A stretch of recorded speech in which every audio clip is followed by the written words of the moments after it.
Inilah pengalaman sehari Pepe naik kereta Wush Jakarta-Bandung, pemirsa. Gak bohong, kalau seru, iya. Dan gak dipungkiri kalau KCIC belum sempurna 100%. Dari exit gate yang menumpuk, sosialisasi agar bisa mengakses tiket pulang pergi bisa dipermudah, informasi akan harga tiket ke depannya rasanya juga sudah mulai bisa disounding ke masyarakat ya.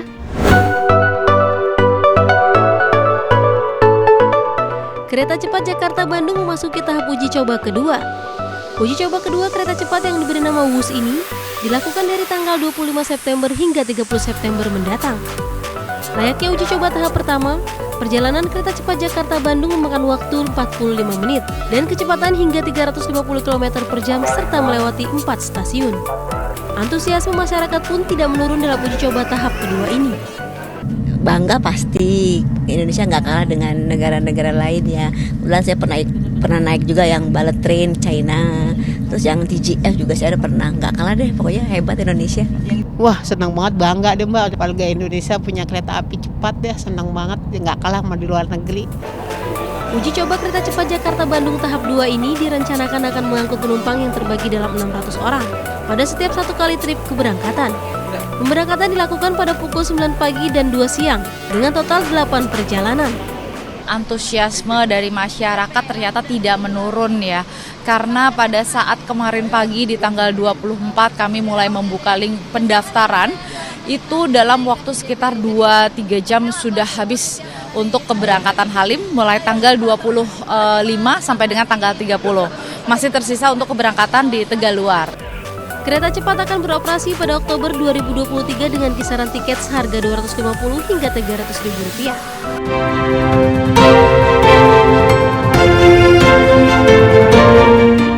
Kita kan tadi udah menjelajahi bahasanya. Kita tadi kan udah keliling nih, udah explore kelas-kelasnya, udah lihat fasilitas-fasilitasnya. Kita tadi juga udah dari Halim terus sampai nyampe ke Tegaluar juga, kita udah lihat. Basically sih sebenarnya emang enak ya, hanya aja memang stasiunnya nih jauh dari perkotaan. Nah sekarang saya mau nanya nih sama pengamat lah ya istilahnya Mas Aditya. Tanggapannya gimana dengan adanya kereta cepat yang sudah beroperasi ini dan dalam hitungan minggu juga akan beroperasi secara resmi gitu kan di ibu kota. Yap. Halo Mas Adit, apa kabar? Mas, ini kan sekarang saya udah di kereta cepat ya, Wush gitu. Dan akhirnya beroperasi juga, bisa merasakan dan bisa punya pengalaman Jakarta-Bandung hanya 40 menit. Nah, tanggapannya gimana nih Mas Adit? Iya, jadi sebetulnya kereta cepat Jakarta-Bandung ini prosesnya sangat panjang dan penuh tantangan. Tapi Mbak, sebetulnya kita perlu memberikan apresiasi dulu bahwa dengan adanya kereta cepat Jakarta-Bandung ini menurut saya tonggak penanda atau milestone yang penting untuk perkembangan transportasi di Indonesia, khususnya perkeretaapian, karena ini artinya Indonesia ini sudah masuk kepada era teknologi kereta api kecepatan tinggi, dan Indonesia menjadi negara pertama di Asia Tenggara yang memiliki sistem perkeretaapian berkecepatan tinggi. Nah, satu hal yang menurut saya penting adalah menyelesaikan konstruksi dan mempersiapkan operasi dari kereta cepat ini adalah satu tantangan. Tapi tantangan berikutnya yang tidak kalah besar menurut saya adalah concern bahwa apakah operasional kereta cepat ini ke depannya bisa sustain, bisa bertahan, dan bisa berkelanjutan. Nah, ternyata bagaimana nanti di kedepannya setelah beroperasi. Nah, itu yang menurut saya satu tantangan, karena tantangan yang pertama adalah bagaimana bisa memenuhi target okupansi penumpang, dan yang kedua adalah bagaimana dengan bisa memenuhi kewajiban pembayaran pinjaman kepada China Development Bank yang juga memang nilainya cukup tinggi, karena memang seluruh konstruksinya ini kemarin kalau saya tidak salah nilainya di atas 100 triliun, berarti sekitar 75%-nya itu akan merupakan pinjaman dari pihak China Development Bank. Dan kemudian bagaimana nanti operasionalnya KCIC bisa memenuhi kewajiban pembayaran pinjaman tersebut, apalagi kemarin terjadi cost overrun atau pembengkakan biaya yang tentu saja akan menambah biaya dari operasional KCIC ke depannya.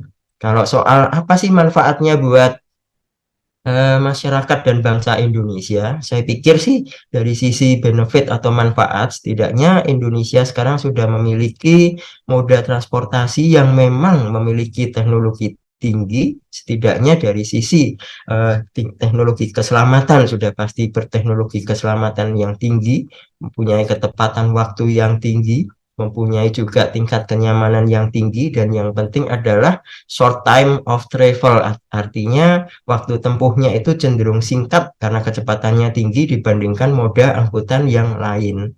Nah, kemudian harapannya tentu saja adalah tidak hanya sekedar sebagai alat transportasi, tetapi juga dari sisi yang lain adalah diharapkan bisa menggerakkan pertumbuhan ekonomi, setidaknya untuk wilayah yang dihubungkan oleh kereta cepat ini dari Jakarta ke Bandung, utamanya lagi untuk area-area di seputar stasiunnya di Halim, Jakarta Timur bagian selatan, di Karawang, kawasan industrinya, di Padalarang, di Tegaluar, itu kan tempat lokasi stasiunnya, itu diharapkan bisa tumbuh kawasan perekonomian baru, misalnya kawasan pemukiman, kawasan komersial dan properti, pusat perbelanjaan, dan bahkan diharapkan bisa tumbuh destinasi wisata yang baru. Sekaligus juga harapannya kalau mobilisasi masyarakat antara Jakarta Bandung ini makin intens dan makin tinggi, maka pergerakan ekonominya juga pasti makin tinggi. Tapi ini dengan catatan akan sangat tergantung kepada tingkat okupansi atau volume penggunanya kereta cepat ini. Nah, sekarang ini kan kita berhenti di Tegaluar nih, Mas Adit, yang dimana adalah stasiun ini cukup jauh ya dari area perkotaannya Bandung gitu. Nah, kalau menurut Mas Adit sendiri, competitive advantage apa yang seharusnya dimiliki oleh KCIC supaya kereta cepat WUS ini tetap jadi pilihan masyarakat yang mau pergi ke Bandung dari Jakarta, begitupun sebaliknya? Nah, ini menurut saya tantangan paling utama dari KCIC ke depannya adalah bagaimana bisa meng-create segmen market yang menjadi pengguna yang captive market atau pengguna yang tetap. Karena saya yakin selama masa operasionalnya ketika uji coba kemarin maupun nanti ketika dioperasikan di tahap awal, mungkin sekitar 3-6 bulan pertama, pasti euforia masyarakat akan tinggi, antusiasme masyarakat itu sangat tinggi, sehingga pasti tingkat perjalanannya akan juga sangat tinggi karena ini barang baru ya, barang yang canggih, sesuatu yang modern, dan pasti masyarakat Indonesia ingin mencobanya. Tetapi nanti setelah 6 bulan misalnya sudah menurun tingkat antusiasmenya masyarakat, nah itu bagaimana upaya KCIC untuk bisa mempertahankan tingkat okupansi tersebut. Itu menurut saya sih satu tantangannya, yang menurut saya bagaimanapun juga itu akan sangat tergantung pada dua faktor: seberapa mudah stasiun kereta cepat itu bisa diakses, jadi masalah aksesibilitas, dan seberapa juga mudah untuk berpindah mudah dari para pengguna kereta cepat. Karena salah satu keterbatasan dari sistem kereta cepat Jakarta Bandung ini adalah lokasi stasiunnya, baik di Jakarta maupun di Bandung, itu tidak terletak di pusat kota. Karena Jakarta letaknya di Halim, di Bandung letaknya di Padalarang dan di Tegaluar. Sehingga akan sangat esensial memerlukan konektivitas antar moda yang bagus, sehingga kalau masyarakat itu tujuannya point to point dari downtown to downtown, ya dari pusat kota ke pusat kota, ya maka pilihannya mau tidak mau harus tersedia angkutan penerlanjutan atau angkutan pengumpan yang baik. Nah, ini tantangannya buat KCIC. Tantangan kedua adalah bagaimana menyediakan harga atau tiket tarif yang kompetitif. Kenapa saya bilang harus kompetitif? Karena kalau tarifnya terlalu tinggi, itu akan sulit membuat kereta cepat ini diminati oleh masyarakat, karena pesaingnya akan sangat banyak, terutama moda transportasi yang berbasis jalan tol, kayak travel dan kendaraan pribadi, maupun kereta api existing, misalnya Argo Parahyangan yang bisa menghubungkan dari stasiun Gambir di pusat kota Jakarta langsung ke stasiun Bandung di pusat kota Jakarta, sehingga mau tidak mau tarifnya juga harus tarif yang sangat kompetitif. Karena sebetulnya Mbak Anggi, kereta cepat itu akan lebih efektif, akan lebih optimal operasional dan bisnisnya itu kalau beroperasi di rentang jarak antara 200 km sampai dengan 800 kilo.